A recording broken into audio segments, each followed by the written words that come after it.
بسم اللہ الرحمن الرحیم۔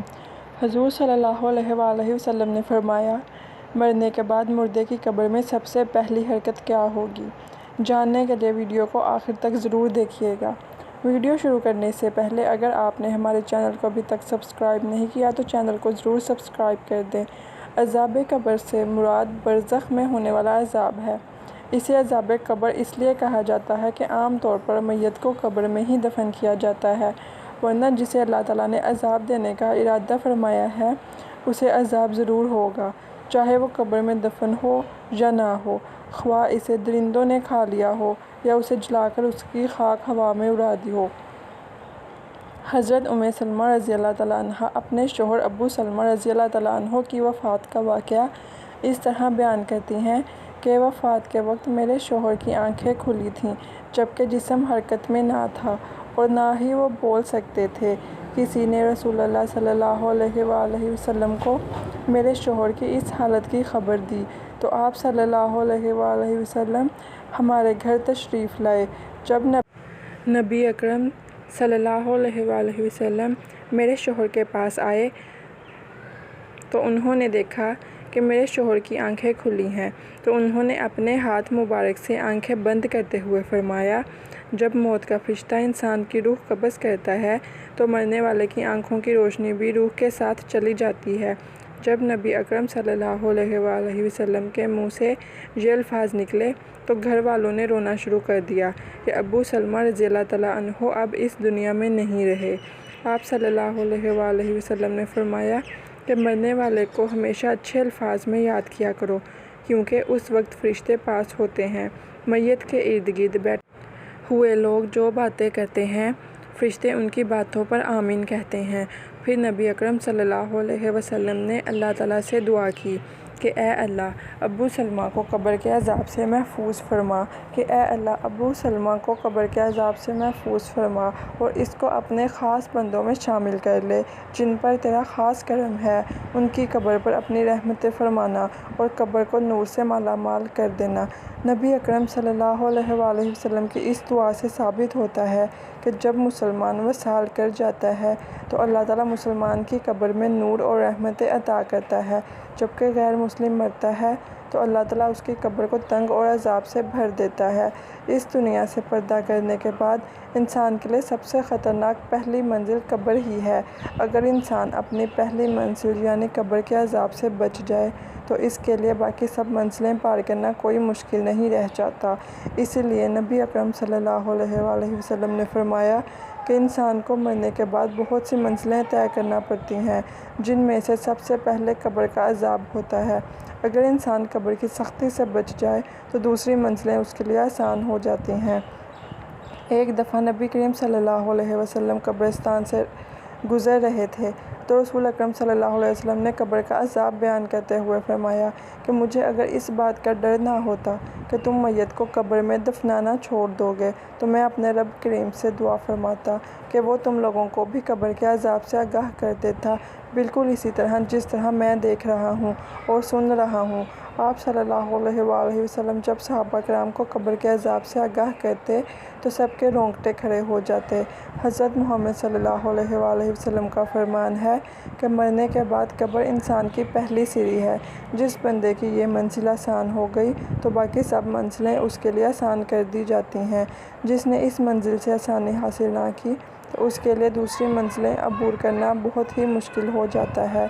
نبی کریم صلی اللہ علیہ وآلہ وسلم نے فرمایا کہ میں نے آج تک قبر سے سخت ترین منظر کبھی نہیں دیکھا۔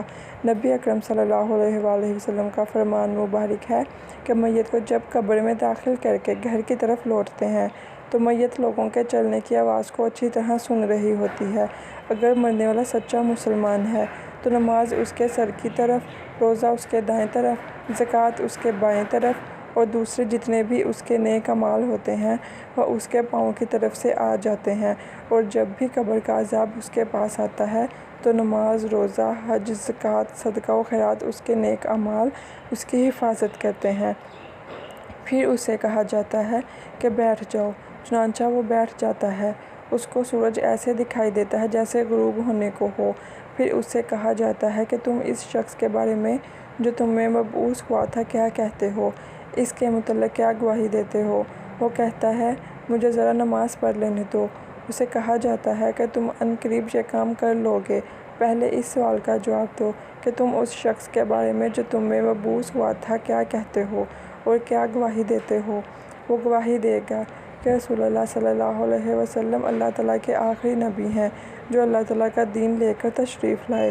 پھر اس سے بولا جائے گا کہ اسی یقین کے ساتھ تم حیات رہے اور اسی پر تم کو دنیا سے اٹھا لیا گیا اور اسی کے ساتھ تم کو دوبارہ زندہ کیا جائے گا۔ ان سب باتوں کے بعد اس کے لیے جنت کا دروازہ کھولا جاتا ہے۔ وہ قبر میں ہی جنت کو دیکھ کر بہت خوش ہوتا ہے۔ پھر اس کو جہنم کا دروازہ کھول کر دکھایا جاتا ہے اور کہا جاتا ہے اگر تیرے اعمال اچھے نہ ہوتے تو تم کو جہنم کے گہرے حصے میں ڈال دیا جانا تھا۔ نیک بندے کی قبر کو اللہ تعالیٰ کشادہ اور نور سے منور فرما دیتا ہے۔ روح کو اعلیٰ قسم کا عطر لگا کر پاکیزہ جگہ پر رکھ دیا جاتا ہے۔ غیر مسلم کے بارے میں یہ فرمان ہے کہ جب قبر کا عذاب ان کے جسم پر آتا ہے تو ان کے ارد گرد کوئی بھی نیک اعمال نہیں ہوتے جو ان کی حفاظت کر سکے۔ پھر اس کافر کو حکم دیا جاتا ہے کہ یہاں پر بیٹھ جاؤ، تو وہ ڈرتا ڈرتا بیٹھ جاتا ہے۔ اس کو آخری نبی صلی اللہ علیہ وسلم کے بارے میں پوچھا جائے گا تو وہ کچھ نہیں بتا سکے گا کہ یہ کون ہے۔ پھر ان کو محمد صلی اللہ علیہ وسلم کے بارے میں بتایا جائے گا تو وہ جواب دے گا کہ میرے علم میں نہیں ہے کہ محمد صلی اللہ علیہ وسلم کون ہے۔ پھر اس کو فرمایا جائے گا کہ تو دنیا میں غیر مسلم تھا، غیر مسلم مرا اور غیر مسلم ہی دوبارہ زندہ ہوگا۔ پھر اس کو جنت کا دروازہ کھول کر دکھایا جاتا ہے اور کہا جاتا ہے کہ اگر تیرے اعمال نیک ہوتے تو تجھ کو ہمیشہ کے لیے جنت میں گھر مل جانا تھا۔ پھر اس کو وہاں سے جہنم میں لے جایا جائے گا اور کہا جائے گا کہ تو نے ہمیشہ ہی گناہوں کو پسند کیا ہے، اس لیے تیرا ٹھکانہ یہ جہنم ہے۔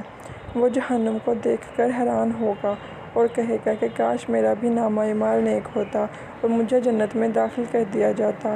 پھر اللہ تعالیٰ اس کافر کی قبر کے چاروں اطراف کو آپس میں ملا دے گا کہ اس کی پسلیاں ریزہ ریزہ ہو جائیں گی۔ اللہ تعالیٰ کا فرمان ہے کہ جو بندہ میرے بتائے ہوئے کاموں پر عمل نہیں کرے گا تو میں اس کے لیے قبر کو تنگ کر دوں گا۔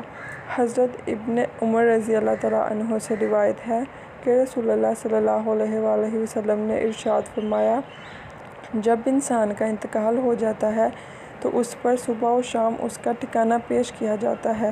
اگر وہ اہل جنت میں سے ہے تو جنت والوں کا مقام اور اگر اہل جہنم میں سے ہے تو جہنم والوں کا مقام اس کو دکھایا جاتا ہے۔ پھر کہا جاتا ہے کہ یہ تیرا ٹھکانہ ہے یہاں تک کہ اللہ تجھ کو قیامت کے دن اٹھائے گا۔ اسی طرح حضرت عائشہ رضی اللہ تعالیٰ عنہ سے روایت ہے کہ ایک یہودی عورت ان کے پاس آئی اور اس نے عذاب قبر کا ذکر کرتے ہوئے حضرت عائشہ رضی اللہ تعالیٰ عنہا کو دعا دی، اللہ تعالیٰ آپ کو عذاب قبر سے بچائے۔ حضرت عائشہ رضی اللہ تعالیٰ عنہا نے رسول اللہ صلی اللہ علیہ وآلہ وسلم سے اس بابت سوال کیا کہ کیا واقعی عذاب قبر ہوتا ہے؟ تو رسول اللہ صلی اللہ علیہ وآلہ وسلم نے فرمایا جی ہاں، عذاب قبر برحق ہے۔ حضرت عائشہ رضی اللہ تعالیٰ عنہا فرماتی ہیں اس کے بعد میں نے رسول اللہ صلی اللہ علیہ وآلہ وسلم کو ہمیشہ دیکھا کہ ہر نماز میں آپ عذاب قبر سے پناہ مانگتے تھے۔ حضرت قتادہ رحمۃ اللہ علیہ فرماتے ہیں کہ عذاب قبر کے 3 حصے ہیں، 1/3 عذاب پیشاب سے نہ بچنے کے سبب، 1/3 غیبت کے سبب اور 1/3 چغل خوری کے سبب ہوتا ہے۔ اللہ پاک ہمیں قبر کی سختیوں اور عذاب سے محفوظ رکھے، ہمیں قبر میں نبی کریم صلی اللہ علیہ وآلہ وسلم پہچان نصیب فرمائے، آمین۔